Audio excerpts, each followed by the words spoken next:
அனைவருக்கும் வணக்கம். சமக் தரிசனம். பஞ்ச பரமேஷ்டிகளுடைய குணங்கள் மற்றும் பிற விவரங்களை நமக்கு திரவிய சங்கரக நூல் கூறுகிறது. அவற்றிலே அரகந்தர், சித்தர், ஆச்சாரியர் இந்த மூன்று பரமேஷ்டிகள் குறித்த தகவல்களையும் விவரங்களையும் குணங்கள் பற்றிய தன்மைகளையும் நாம் சென்ற பதிவிலே பார்த்தோம்.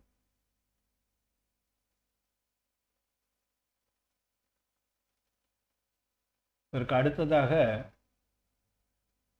இந்த பதிவிலே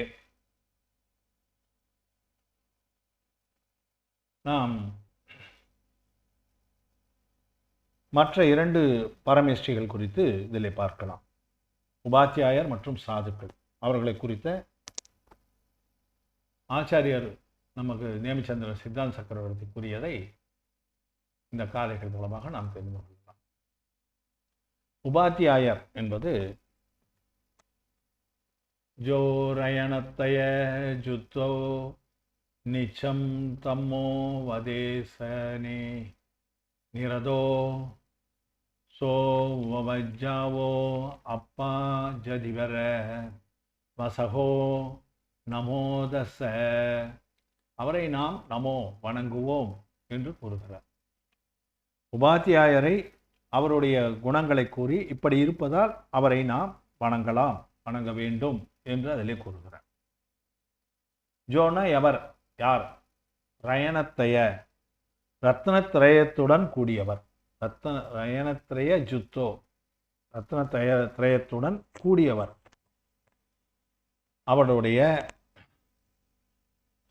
அவர் எப்படி செய்கிறார், ஏன் அப்படி இருக்காருன்னா, நிச்சம் எப்பொழுதுமே இடைவிடாமல் எந்த நேரத்திலும்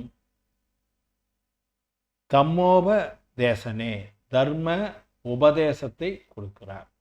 உபதேசம் தம்மோ உபதேசனே நிரதோ, எப்பொழுதுமே அவர் அதை செய்து கொண்டே இருக்கிறார், அதிலே ஆழ்ந்திருக்கிறார். நிரதோ என்றால் அதிலே ஆழ்ந்திருப்பது.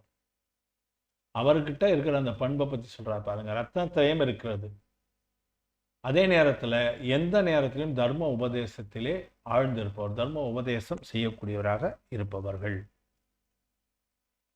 அவர் எப்படிப்பட்டவர்? உபஜாயா, அவர் உபாத்தியாய பரமேஷ்டி என்று அதிலே கூறுகிறார். ஜதிவரர், ஜதிவரர்னா முனிவரர்கள். அந்த முனிவரர்களில் வசகோ உயர்ந்தவர், உத்தமமானவர். முனிவரர்களில் பல முனிவர்கள் ஒரு சங்கத்திலே இருக்கக்கூடிய அந்த முனிவரர்களிலேயே அவர்களுக்கெல்லாம் போதிக்கிற திறமை, ஒரு ஆசிரியருக்குரிய திறமை அவருக்கு இருக்கிறது என்று சொன்னால் அவர் அதில் உயர்ந்தவர் என்பதால் வசகோ என்று அதிலே குறிப்பிடுகிறார். அப்படிப்பட்டவராக உபாத்தியாயர் இருக்கிறார். அதனால் அவரை நீங்கள் நாம் வணங்க வேண்டும் என்று. ரத்னத்திரயமுடையவர், தர்மோபதேசத்திலே ஆழ்ந்து இருப்பவர், மற்ற முனிவர்களிலிருந்து உயர்ந்தவர், அவர்களுக்கு எல்லாம் உயர்ந்தவராக இருப்பவர். உபாத்தியாயர் என்பவர் சம்யக் தரிசனம், சம்யக் ஞானம், சம்யக் சாரித்திரம் இவை மூன்றும் ஒருமைப்பட்ட மும்மணியுடன் கூடியிருப்பவர். எப்பொழுதும் அற உபதேசம் செய்வதில் ஆழ்ந்திருப்பவர். முனிவர்களில் தலை சிறந்த ஆத்மா. அவருக்கு நமஸ்காரம், வணக்கம் என்பது அந்த காதையினுடைய நேரடி பொருள்.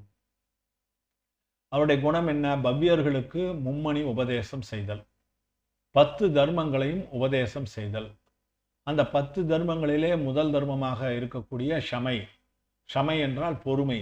அந்த பொறுமையினுடைய அடிப்படையிலே வரக்கூடிய தயா தர்மத்தை முக்கியமாக உபதேசம் கருணை, கருணை உள்ளத்தை உபதேசம் செய்பவர். அதனை எப்படி நாம் கடைபிடிக்க வேண்டும் என்று.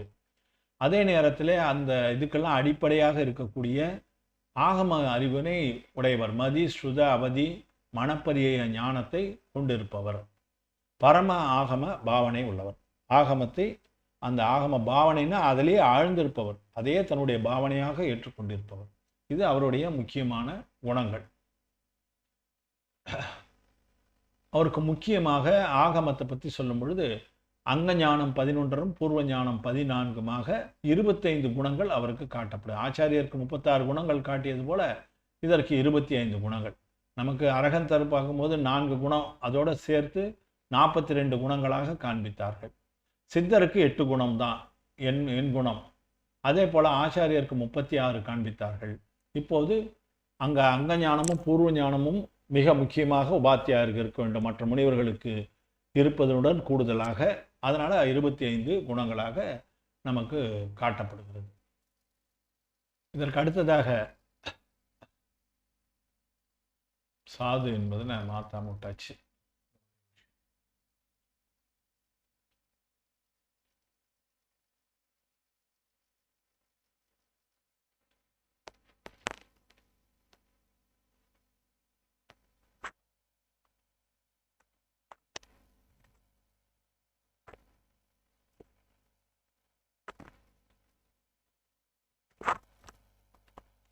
ஏன்னா அந்த தலைப்பு காப்பி பண்ணி போடும்போது அதை விட்டுட்டுக்கிறேன். இருந்தாலும் இப்போ திருத்தி கொள்ளலாம்.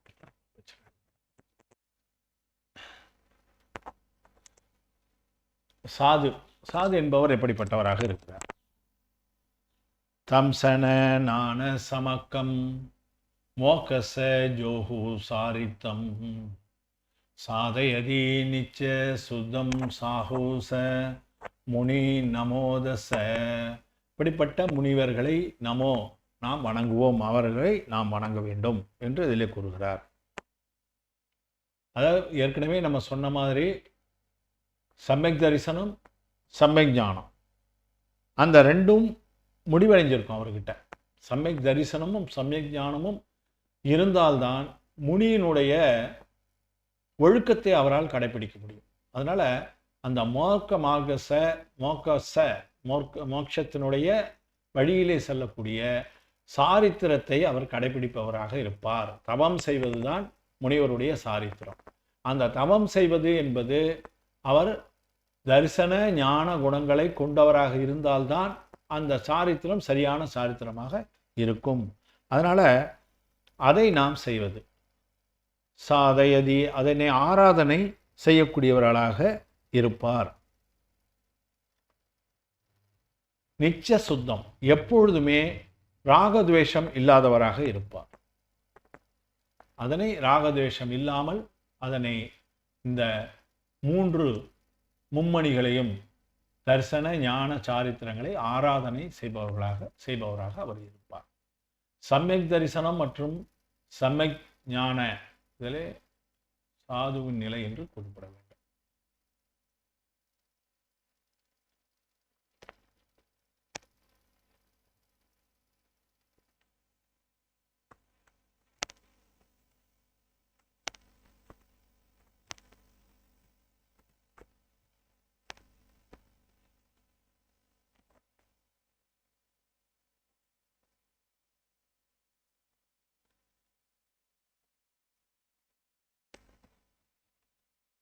அதனால் சாது நிலை அதனுடைய அந்த காதையினுடைய பொருள் சம்யக் தரிசனம் மற்றும் சம்யக் ஞானத்தால் பரிபூரணமான மோட்ச மார்க்க வடிவில் நின்று நிச்சய சுத்த சாரித்திரத்தை சாதிப்பவர், ஆராதனை செய்பவர் சாது பரமேஷ்டி.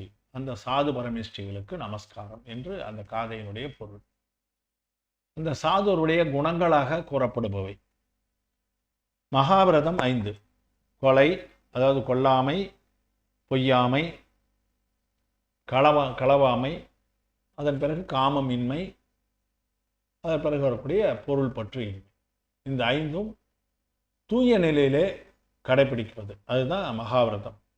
சமிதி 5 விதத்திலே ஈரியா சமிதி மேற்கொண்டு ஏற்கனவே பார்த்தோமே. அந்த 5 விதமான கவனம், அதாவது சிற்றுயிர்களுக்கு தன்னுடைய செயல்களால் எந்த விதமான இன்னலும் ஏற்படாத வகையிலே 5 விஷயங்களில் அவர் கவனமாக இருக்குது. பொறியடக்கம், புலனடக்கம் என்று சொல்லக்கூடிய 5 பொறிகளை அடைத்து, இமைவாய் கண்மூக்கு செவி என்கின்ற 5 புலன்களை அடக்கி வைத்தார். அப்புறம் அவசிய கடமை, ஏற்கனவே ஆச்சாரியர்களை நம்ம பார்த்த அதே ஸ்துதி, ஸ்தவனம், சாமாயிகம், பிரத்யாக்கியானம், பிரதிக்கிரமம், தியானம், அந்த 6 விதமான கடமைகளையும் ஏற்றிருப்பவர்களாக இருப்பார். பிற குணங்கள் என்று ஒரு சில தனித்தனி குணங்களாக 7 குணங்கள் சாதுவருக்கு காட்டப்படுகின்றன. அவருடைய இதில் பார்த்தீங்கன்னா, குளிக்காமல் இருத்தல், பல் துளக்காமல் இருத்தல், தரையிலேயோ பலகையிலோ படுத்து கொண்டிருத்தல், நின்று கொண்டு உணவினை வாங்கி ஆகாரம் ஏற்றல், ஒருவேளை உணவு மட்டும் உண்ணுதல். இது போன்ற ஒரு 7 குணங்களையும் அதிலே நமக்கு அதிகமாக கொடுத்திருக்கிறார்கள். இப்போ இந்த மாதிரியான குணங்கள் 28 குணங்கள் நிறைந்தது சாதுவர் என்ற குணங்களை நாம் பார்க்க வேண்டும். இப்போ நம்ம பார்த்தோம்னா அரகந்தருக்கு மொத்தம் 42 குணங்கள் கூறப்பட்டது. அவருடைய அதிசயங்களோடு சேர்த்து பிராதிகாரியங்களோடு சேர்த்து 42. ஆனால் அவருக்கு இருக்கக்கூடிய அந்த 4 அனந்த நான்மை தான் அவருடைய நேரடி குணம். இருந்தாலும் 42 குணங்களாக அவருக்கு கூறப்படுகிறது. ஆச்சாரியருக்கு, அதாவது அடுத்தது சித்தருக்கு 8 குணங்களை உடையவர். அனந்த நான்மையும் சரி, அதன் பிறகு அகாதி கர்மங்களோட அழிந்த பிறகு அந்த 4 குணங்களும் சரி, அவற்றோடு 8. அதே போல் ஆச்சாரியருக்கு 36 குணங்கள் கூறப்பட்டன.